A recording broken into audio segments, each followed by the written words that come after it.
Imagine करें आपकी body का एक नेचुरल सिस्टम है जो कि डैमेज सेल को एलिमिनेट कर रहा है, आपके फैट को रिड्यूस कर रहा है और आपकी ब्रेन को एक्टिव कर रहा है, आपका ब्रेन बेहतर फंक्शन कर रहा है। तो ये सब चीज़ें पॉसिबल हैं फास्टिंग की वजह से।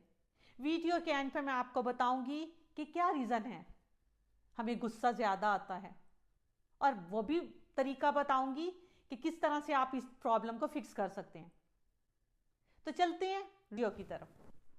बिस्मिल्लाहिर्रहमानिर्रहीम, अस्सलाम वालेकुम रहमतुल्लाहि व बरकातुहू। Welcome back to our channel Desi Mom Diaries, और मैं हूं Hafsa, wellness and parenting coach.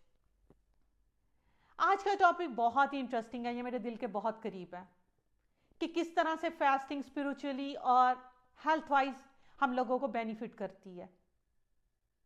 आप सबने स्पिरिचुअली तो इसके बहुत से फायदे सुने होंगे, लेकिन आज इस वीडियो में जान पाएंगे कि किस तरह से आप वेट लूज कर सकते हैं, हमारी बॉडी का मैकेनिज्म कैसे काम करता है, किस तरह से हमारा ब्रेन ज़्यादा बेहतर तरीके से फंक्शन कर पाता है, किस तरह से हमारी सेलुलर हेल्थ जो है रीबिल्ड होती है, किस तरह से हमारा मेटाबॉलिज्म रीसेट होता है, इंसुलिन रेजिस्टेंस कम कर सकते हैं। इन सब चीज़ों के बारे में मैं शेयर करती हूँ इस एक सिंगल वीडियो में।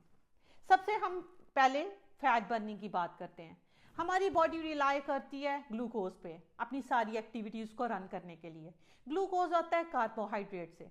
जब हम सहूर करते हैं तो 0 से 4 आवर के लिए हमारी बॉडी ग्लूकोज लेती है ब्लड से, कि मतलब जितना भी ग्लूकोज ब्लड में होता है उसको यूज़ करती है एक्टिविटीज़ को रन करने के लिए।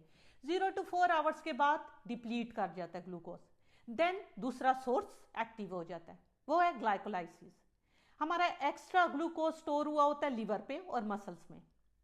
जब हमारी बॉडी को एनर्जी रिक्वायर्ड होती है तो पेंक्रियाज इंसुलिन प्रोड्यूस करता है। वो सिग्नल भेजता है लिवर को कि ग्लाइकोजन को ब्रेक डाउन करो, उसको तोड़ो और एनर्जी भेजो सेल तक। एनर्जी के लिए ग्लाइकोजन टूटता है और सेल तक ट्रांसफर किया जाता है। इसके लिए मैं आपको एक सिंपल एनालॉजी बताती हूँ, समझें। सेल जो है हाउस है, इंसुलिन की है और ग्लाइकोजन क्या है, पैसेंजर। इस तरह से सारा नेटवर्क काम करता है। ये नेटवर्क, ये एनर्जी का सोर्स 4 से 12 घंटे तक काम करता रहता है। उसके बाद दोबारा से एनर्जी कम हो जाती है।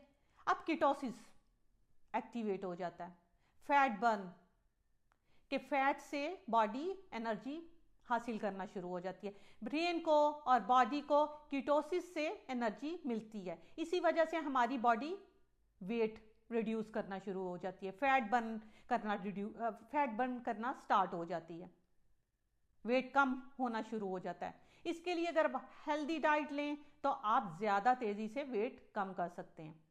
माइंडफुल ईटिंग किया करें, हेल्दी खाया करें। अब चौथी स्टेट है ऑटोफेजी। ऑटोफेजी का मतलब है, ये ग्रीक वर्ड है, इसका मतलब है सेल्फ ईटिंग। इस मैकेनिज्म को इन्वेंट किया था फर्स्ट टाइम जापानीज एक डॉक्टर हैं फिजियोलॉजी और मेडिसिन के। 2016 में उन्होंने नोबेल प्राइज भी विन की है और उन्होंने इसके मैकेनिज्म को फाइंड आउट किया था। उनका नाम है योशिनोमी असुबी। तो ऑटोफेजी में क्या होता है कि जो डैमेज सेल होते हैं बॉडी के, वो अपने आप को खुद ही खाना शुरू हो जाते हैं। उसके बाद जो सही सेल बचता है वो अपने आप को ब्रेक डाउन करता है। ब्रेक डाउन किस में होता है? अमीनो एसिड में, फैटी एसिड्स में और न्यूट्रिएंट्स में। फिर जहां जहां पे बॉडी का जिस जिस पार्ट को रिपेयर करना होता है ये वहां पे यूटिलाइज होते हैं। तो कितना अमेजिंग सिस्टम है। इससे आपकी स्किन बेटर फील करती है, आपके बॉडी के ऑर्गन दोबारा से रिजुविनेट होते हैं, एजिंग प्रोसेस को ये स्लो करता है, माइंड को बेहतर करता है। हर किस्म के सेल, चाहे हम लीवर की बात करें, चाहे हम इम्यून सिस्टम की बात करें, चाहे हम मेटाबॉलिज्म की बात करें, सब चीजों को बेहतर करता है फास्टिंग जो है। अब ब्रेन हेल्थ की बात करते हैं कि ब्रेन को कैसे बेहतर करता है। ब्रेन, जब हम फास्टिंग करते हैं तो ब्रेन एक प्रोटीन प्रोड्यूस करता है, उसको कहते हैं प्रोटीन डिराइव्ड न्यूरोट्रॉफिक फैक्टर। ये हमारे ब्रेन के सेल्स को ग्रोथ में मदद देते हैं, हमारी थिंकिंग को क्लैरिटी देते हैं और तीसरी चीज हमारी लर्निंग में हेल्प करते हैं, हमारी मेमोरी को बूस्ट करते हैं। 1400 साल से माशाल्लाह से मुसलमान रोजे रख रहे हैं, और कैसे हो सकता है? अल्लाह ताला ने कोई उनके लिए सिस्टम बनाया है, और उस सिस्टम से उनकी हेल्थ को ना फायदा हो या उनकी ब्रेन को फायदा ना हो। इसलिए अगर आप अपनी मेमोरी बूस्ट करना चाहते हैं, आप अपनी ओवरऑल हेल्थ बेहतर करना चाहते हैं, तो ज़रूर फास्ट करें। फैट वालों के लिए ये बहुत अच्छी चीज़ है। अगर आपने वेट रिड्यूस करना है उसके लिए बहुत अच्छी चीज़ है। अब देखें, सेलुलर हेल्थ क्या है, क्या अक्सर आप खा भी रहे हैं बेहतर, लेकिन आपके सेल्स सही तरह से काम नहीं कर रहे। फास्टिंग उनकी क्लींजिंग करती है, डैमेज सेल्स को बॉडी से रिमूव करती है, उनको रिपेयर करती है, आपकी एनर्जी लेवल बूस्ट होता है, आप बेटर फील करते हो। अब गुस्से की बात करते हैं कि क्या रीज़न है, किसकी वजह से गुस्सा ज़्यादा आता है। हमारे सोर्सेज, जाहिर बात है, जब एनर्जी के डिप्लीट करते हैं तो हमारी बॉडी को एनर्जी मिलना शुरू हो जाती है कोर्टिजोल से। कोर्टिजोल स्ट्रेस हार्मोन है, ये प्रोड्यूस कहाँ से होता है? एड्रीनल ग्लैंड से। तो इस वजह से हम स्ट्रेस, थोड़ा मूड स्विंग फील करते हैं। अब उसके लिए क्या है, किस तरह से आप इसको लिमिट कर सकते हैं? सबसे पहले ब्रीदिंग एक्सरसाइज करें। From your nose